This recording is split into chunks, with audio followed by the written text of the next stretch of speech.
Nous sommes le jeudi 27 mars 2025. Madame, monsieur, bonsoir et bienvenue pour ce tour de l'horizon de l'actualité sur Icon TV. La deuxième édition du Festival des Arts et Cultures d'ici et d'ailleurs, FACIA, s'ouvre à Bohican. 3 jours de célébration pour mettre en lumière les traditions et le patrimoine local. Bohican célèbre une fois de plus son identité culturelle avec la deuxième édition du FACIA, le Festival des Arts et Cultures d'ici et d'ailleurs, un événement dédié à la mise en valeur du riche patrimoine de la commune.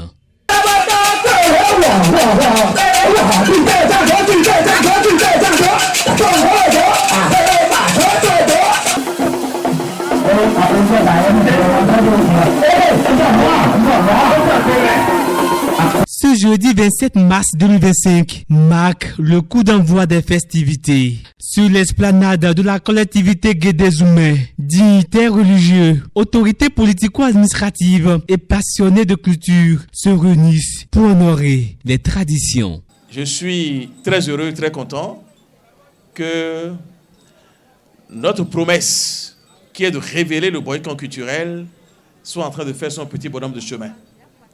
Et c'est le Bohican culturel sur tous les plans. Nous devons également révéler le soubassement même de la culture de notre commune, pour ne pas dire du Bénin, le vaudou en l'occurrence. C'est pour cela que nous avons initié la première édition du festival que vous voyez aujourd'hui, qui à l'époque s'appelait Africa Vaudou. Et depuis, nous lui avons changé de nom pour élargir son horizon. Et c'est devenu le FACIA. Pendant 3 jours, Bohican vibrera au son des rythmes endogènes et des manifestations des divinités. Une immersion au cœur des croyances et des expériences artistiques locales. Nous avons vocation à produire ici, dans le cadre du festival, les groupes artistiques du Borgou, de la Libori, de l'Ouémé, du Plateau, de l'Atlantique, de l'Atakora, et pourquoi pas des groupes artistiques venus de l'extérieur. Bohican est une commune qui a une vraie valeur. Et la vraie valeur de Bohican, ce sont ses enfants. À noter que cette célébration intervient quelques semaines après les Vaudou Days pour renforcer son ancrage culturel du Bénin sur la scène nationale et internationale.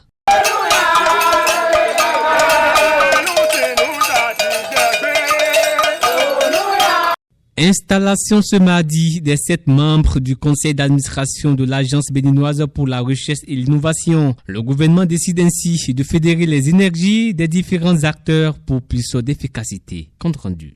C'est une nouvelle ère qui souffle sur le sous-secteur de la recherche et de l'innovation en République du Bénin. L'Agence béninoise pour la recherche et l'innovation vient remplacer 3 anciennes, à savoir le Centre béninois de la recherche scientifique et technique, l'Agence béninoise de valorisation des résultats de la recherche et de l'innovation technologique et le Fonds national de la recherche scientifique et de l'innovation technologique. Ce mardi 25 mars 2025, à Semewono à Cotonou, la ministre de l'Enseignement supérieur et de la recherche scientifique, Eleonore Yaïla Dekan, a procédé à l'installation officielle des 7 membres du conseil d'administration de cette nouvelle structure. C'était en présence de la ministre conseillère Sedami Medegan Fagla, de plusieurs personnalités, des ambassadeurs du Maroc et de la France et des différents acteurs du secteur. L'installation du conseil d'administration a réjoui les acteurs à plus d'un titre. Pour la ministre conseillère Sedami Medegan Fagla, la naissance de l'ABRI donne l'espoir que le secteur de la recherche et de l'innovation au Bénin va retrouver ses lettres de noblesse. Pour la ministre Eleonore Yaïla Dekan, le défi est clair. Faire de la recherche un moteur de compétitivité, un levier de croissance et de résilience. Un engagement que prend avec courage et abnégation le président Stanislas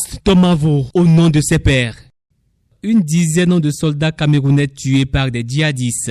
C'est à travers un communiqué du ministère camerounais de la Défense que l'annonce est faite. L'attaque n'a toujours pas été revendiquée. Détail.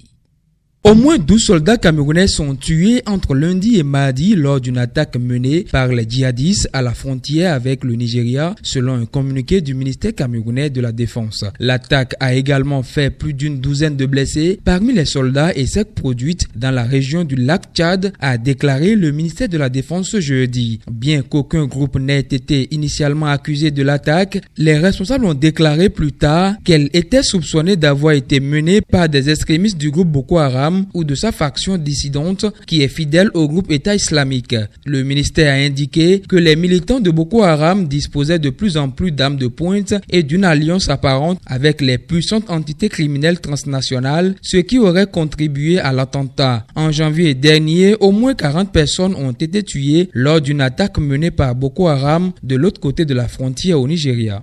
Aux États-Unis, cette fois-ci, Donald Trump annonce des droits de douane supplémentaires sur tous les véhicules étrangers. Cette mesure suscite des réactions indignées, notamment de la part du Canada, qui accuse Washington de trahir les accords commerciaux nord-américains. L'Union européenne a également exprimé sa profonde préoccupation.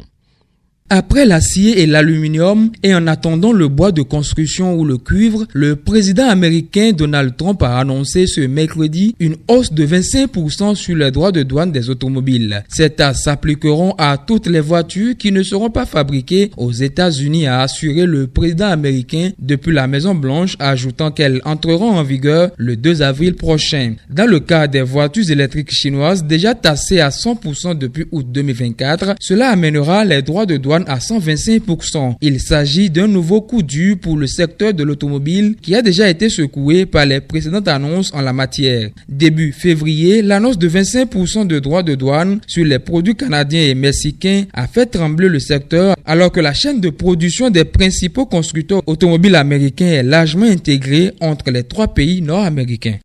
Démarrage de la 23e journée du championnat béninois ce mercredi. L'équipe phare de Boycon Tonnerre FC a courbé les Chines à domicile face aux Cavaliers de Niki. Une victoire des visiteurs qui s'est soldée par un score de 2-1 sous une faute plus battante à Boycon. Gaius Agboakounou.